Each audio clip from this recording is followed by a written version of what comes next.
Welcome to the Unraveling the Scriptures channel. Many people believe that Christianity arrived in Africa solely through European evangelization, but this view is based on a misconception.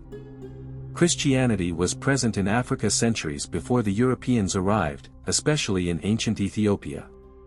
In this video, we will explore the fascinating history of Ethiopian Christians and reveal the secrets of the enigmatic Ethiopian Bible, a sacred text with an ancient and lesser-known canon. Get ready to uncover a part of Christian history that is rarely addressed. Don't forget to like, comment, subscribe, and share this video so more people can learn about this surprising story. The Secret Ethiopian Bible and the Early African Christians. Discover what official books don't reveal. The Ethiopian Orthodox Tewahedo Church is the largest of the Eastern Orthodox churches and one of the few Christian churches in sub-Saharan Africa that originated before European colonization. Its origins trace back to the Christianization of the Aksumite kingdom in 330 AD, and today it is estimated to have between 36 million and 51 million adherents in Ethiopia. Additionally, the Ethiopian Orthodox Church is a founding member of the World Council of Churches. The Ethiopian Orthodox Tewahedo Church is in communion with other Eastern Orthodox churches, including the Eritrean Orthodox Tewahedo Church, the Coptic Orthodox Church of Alexandria, the Malankara Syrian Orthodox Church, the Armenian Apostolic Church, and the Syriac Orthodox Church. Historically, the Ethiopian Orthodox Tewahedo Church was administratively part of the Coptic Orthodox Church of Alexandria from the first half of the 4th century until 1959, when it received autocephaly with the appointment of its own patriarch by Pope Cyril VI of Alexandria, then Pope of the Coptic Orthodox Church. The word Tewahedo comes from Guizi, an ancient Ethiopian language, and means united as one. This term refers to the Eastern Orthodox belief in the perfect union of Christ, meaning the complete combination of divine and human natures into a single nature. This concept is fundamental to divine salvation of humanity, distinguishing it from the belief in the two natures of Christ, which is common among Latin churches, Eastern Catholic churches, Eastern Orthodox churches, Anglican, Lutheran, and many other Protestant denominations. Eastern Orthodox churches follow a Miaphysite Christological perspective, rooted in the teachings of Cyril of Alexandria, a major advocate of this view during the Christological debates of the 4th and 5th centuries. Cyril argued that there is, 1, Mia, nature of the incarnate Word of God, Mia physis tou theou logos isarchamin.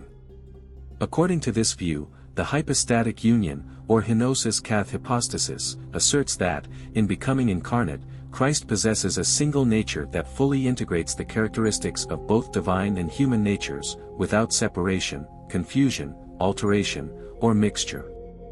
Miaphysitism claims that in the single person of Jesus Christ, divinity and humanity are united in one nature, physis, preserving the fullness of both.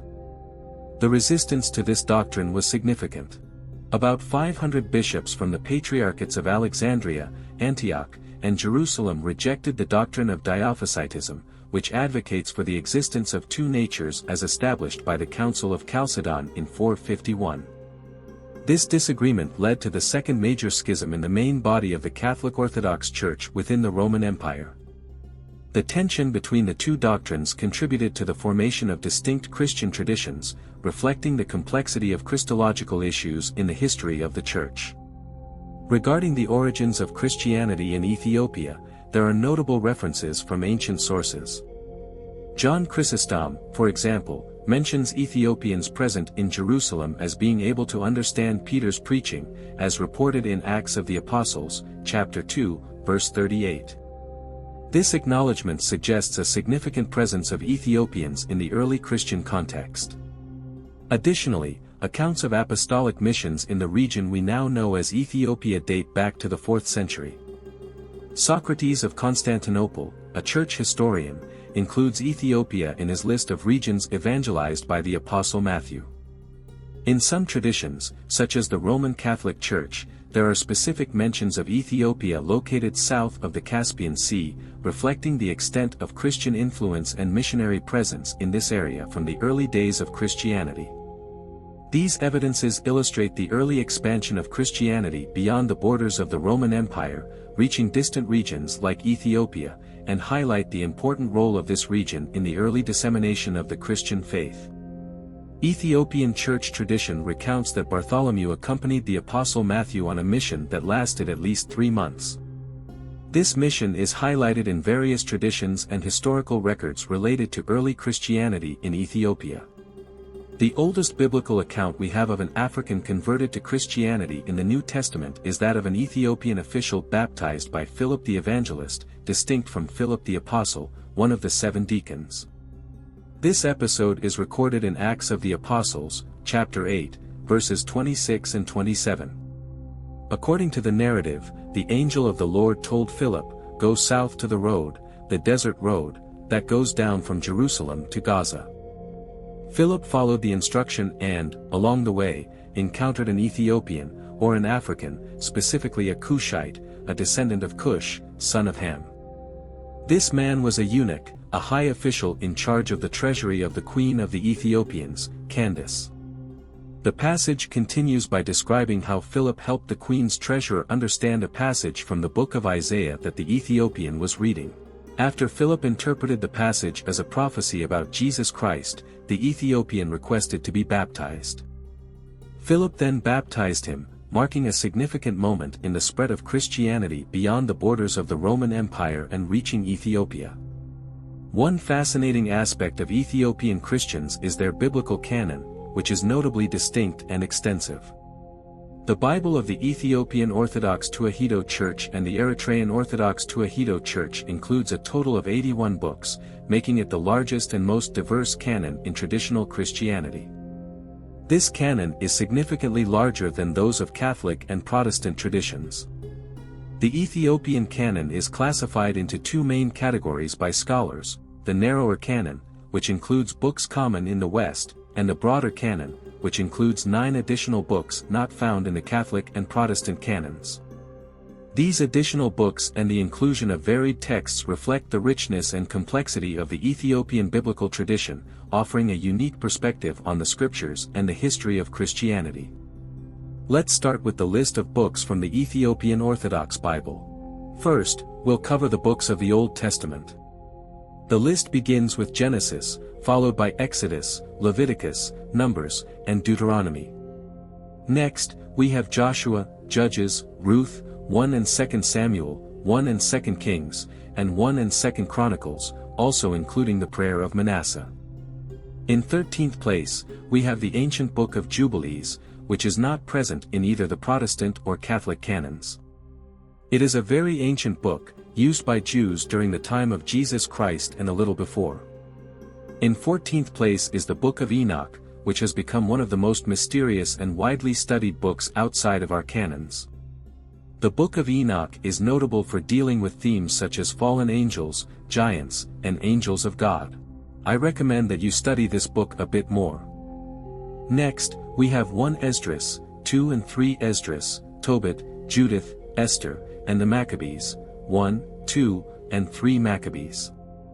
Also included are Job, Psalms, Proverbs, chapters 1 to 24 and chapters 25 to 31, Wisdom of Solomon, Ecclesiastes, Song of Songs, Ben-Sirah, Isaiah, Jeremiah, including Baruch, Lamentations, Letter of Jeremiah, and 4 Baruch, Ezekiel, Daniel, Hosea, Amos, Micah, Joel, Obadiah, Jonah, Nahum, Habakkuk, Zephaniah, Haggai, Zechariah, Malachi, and Jozaphon. The collection of New Testament books is considered one of the oldest based on dating. It includes the Gospels of Matthew, Mark, Luke, and John, Acts of the Apostles, Romans, 1 and 2 Corinthians, Galatians, Ephesians, Philippians, Colossians, 1 and 2 Thessalonians, 1 and 2 Timothy, Titus, Philemon, Hebrews, 1 and 2 Peter, 1, 2, and 3 John, James, Jude, and the Book of Revelation. The Garima Gospels represent the oldest translation of the Bible into Guizi and are the oldest known complete illustrated Christian manuscript. Monastic tradition suggests that these Gospels were composed around 500 AD, a date corroborated by recent carbon analyses. However, samples from Garima II were dated around 390 AD, suggesting an even older origin compared to other manuscripts. On the other hand, dating of samples from Garima I indicated a range between 530 and 660 AD. This date range highlights the significance of the Garima Gospels as one of the earliest witnesses to the Christian biblical tradition. In the Old Testament of the Ethiopian Bible, the standout books are the Book of Jubilees and the Book of Enoch. It is important to remember that both the Book of Enoch and the Book of Jubilees were found among the Dead Sea Scrolls at Qumran and were used by the ancient Essene Jews. Many Jews knew and considered the Book of Enoch and the Book of Jubilees as scriptures during the time of Christ and before. I would love to hear your thoughts on the ancient canon of Ethiopian Christians and what you thought of this video. Are you interested in learning more about the Book of Enoch? If so, leave a comment so I can prepare a specific video about this book in the future. Take care, God bless, and see you soon.